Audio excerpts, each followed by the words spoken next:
Bien-aimés du Seigneur, bonjour à tous et à toutes. Bienvenue à notre rendez-vous quotidien où nous laissons la parole de Dieu nous visiter et nous vivifier. Que l'Esprit Saint nous éclaire encore ce matin, en ce 9 janvier 2021, où l'évangile proposé est un extrait de Jean au chapitre 3, versets 22 à 30, avec la figure de Jean-Baptiste. Installez-vous bien, c'est l'instant consacré à la halte spirituelle.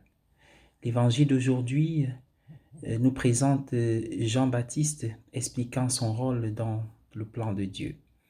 Jean baptisait au bord du Jourdain. Nous associons le Jourdain à Jean, mais les gens de son temps auraient associé le Jourdain à l'Exode et à la conquête de la terre promise. Appelant les gens à passer par le Jourdain, Jean récapitulait l'Exode. Il récapitulait le temple, le pardon, la purification, la libération. Tous ces thèmes ont été réunis dans la personne et la prédication de Jean. Il résumait une grande partie de l'histoire des Israélites, mais soulignait que cette histoire était ouverte, inachevée. Il désignait celui qui serait le temple définitif, l'exode définitif, la libération définitive. C'est pourquoi Jean dit, il faut qu'il grandisse et que moi, je diminue.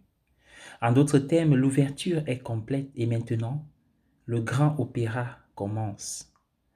Le travail préparatoire d'Israël est terminé et maintenant le Messie va régner. Nous ne devons jamais nous voir en compétition avec les autres au sein de l'Église.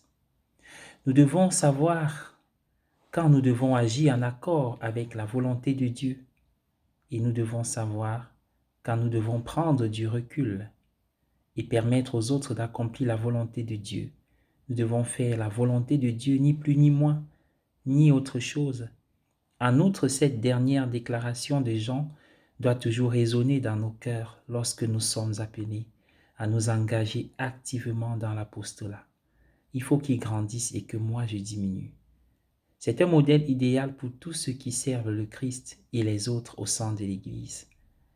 Réfléchissons aujourd'hui à ces saintes paroles du Baptiste. Appliquez-les à votre mission au sein de votre famille, parmi vous, parmi vos amis, au sein de l'Église. Tout ce que vous faites doit pointer vers le Christ. Cela n'arrivera que si vous, comme Saint Jean-Baptiste, comprenez le rôle unique que Dieu vous a donné et que vous embrassez ce rôle seul.